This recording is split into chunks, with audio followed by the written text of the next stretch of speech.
the most common questions about twin flames and the twin flame journey. So I'm going to be rolling out a series of videos answering those questions. And you might not be in a twin flame connection, but you might be curious about it. Or you are on a twin flame journey and you probably ask yourself all these questions at least once on your journey. So it's from my own experience being on the journey, but also working with other twin flames and teachings that I'm learning from. So take only what resonates and if it serves your journey. Question number 1. What are twin flames? What the hell is a twin flame?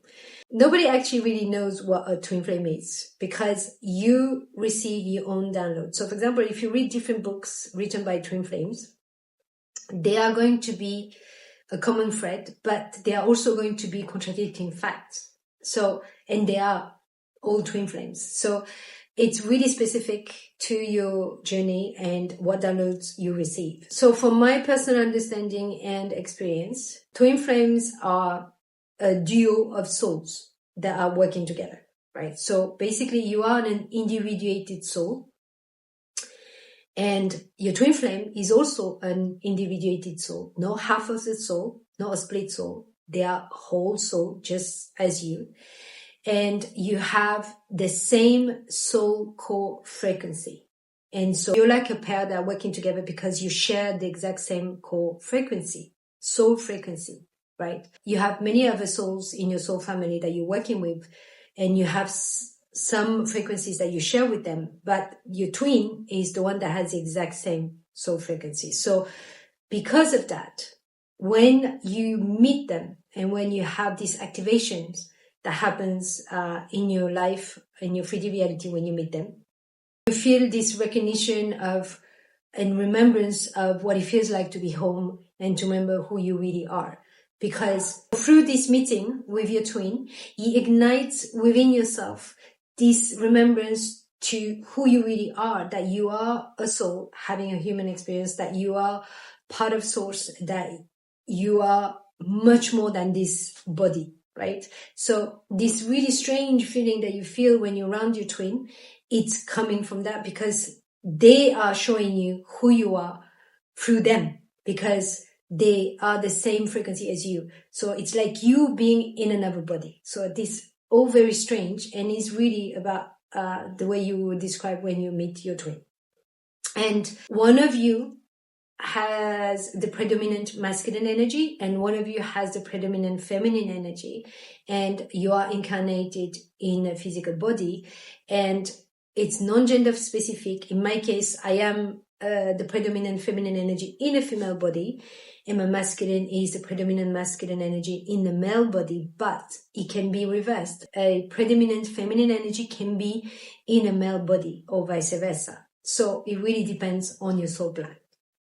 Question number 2, is it my twin? So first of all, no one can tell you for sure if you have met your twin apart from yourself. So you're going to have some guidances and intuitive feeling that you have met your twin flame or somebody like that. And you might want to have confirmation with a twin flame coach or healer, but they should only guide you to get that confirmation for yourself. They should never be the one telling you, yes, they are your twin. No, they are not your twin, right? So make sure that you don't give that power away, that you are the one receiving that message, knowing it from within yourself, right? So you can ask for more guidance to get there, and you might need a facilitator to do that, but it is you who are receiving this answer. And sometimes you might not get it right away, but there must be a reason on your journey for that. For everyone is different how you receive that confirmation. Now, I'm just going to add a particular clue that I have noticed and I have observed with working with other twin flames and myself, is that usually when you meet your twin flame, you don't want them to be your twin flame. So that is for every single twin flame that I've spoken to, is they don't want them to be their twin. Because what happens when you meet your twin flame, so you have the honeymoon period, but for some, It's not right away, or it's not a blissful honeymoon period. So you either have triggers that happens right away, or you see aspects in your twin that you don't really like, or it's not the characteristic that you're looking for in a partner.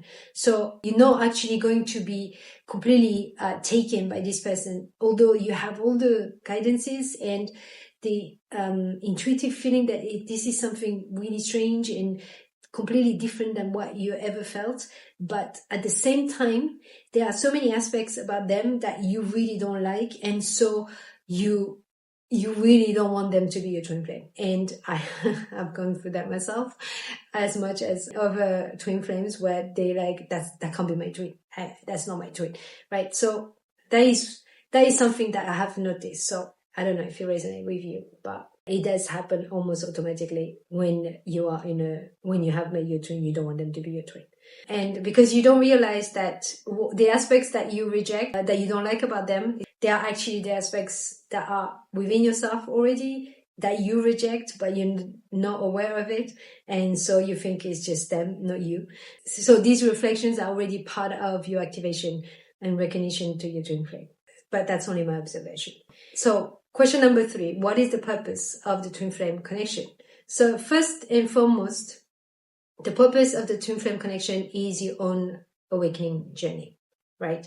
And by going through your own awakening journey, you are also contributing and serving the collective. Because when someone goes through a healing, what happens is that when you're going through a transmutation and alchemization, you are making that healed frequency available for the collective to tap into it whenever they're ready. And that's what you've been doing for your own healing. You've been tapping into a healed frequency of someone else doing it before you. Now, why there are so many versions of healed frequency of the same wound, for example, of addiction or rejection or abandonment, specifically in specific situations? Because every soul has a unique signature frequency.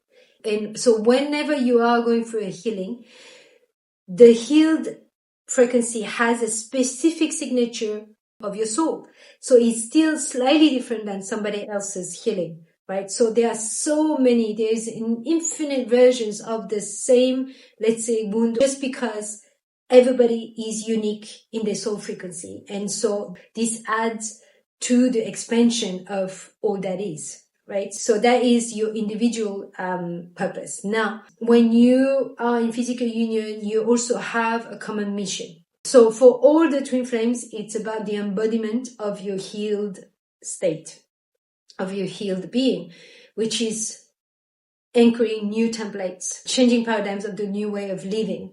And you are like a role model of this embodied healed state.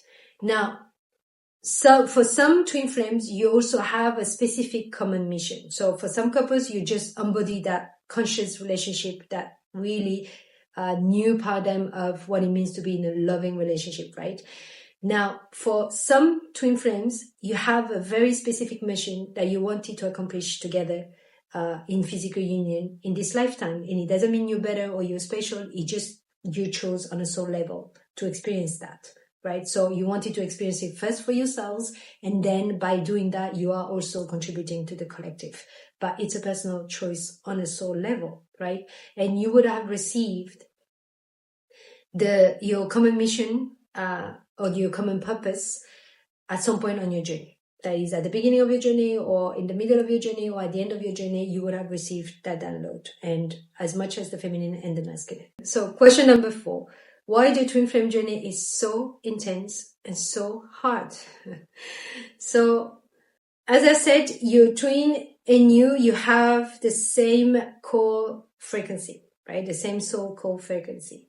And so because of that, they can reflect everything about you back to yourself. Everything that you are aware of, but mostly everything that you are not aware of about yourself, right? And usually is all the crap that you have within yourself that you have stifled underneath the surface, or you are not even aware of, right? So, but because you have this unique bond with your twin, because you share the same co-frequency. You're vibrating on the same frequency, so it feels like you're one, right? And so this unique love and bond that you have, this really powerful bond that you have with your twin, is going to help you to be able to deal with all these reflections that are going to come up, right? So basically it's saying, look, I really love you, I do, but you have a lot of crap to heal. So go and heal.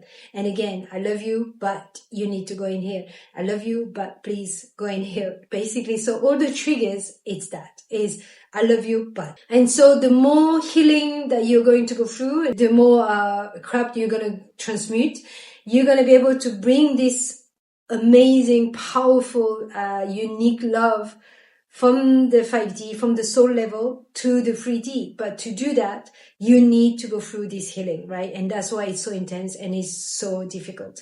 And you'll get a good indication of how challenging is your journey going to be. Is usually you look at your childhood. So if you had a very challenging childhood, and some of them are really crazy. I mean, I thought mine was really bad, but I have met some twins. It's really something else.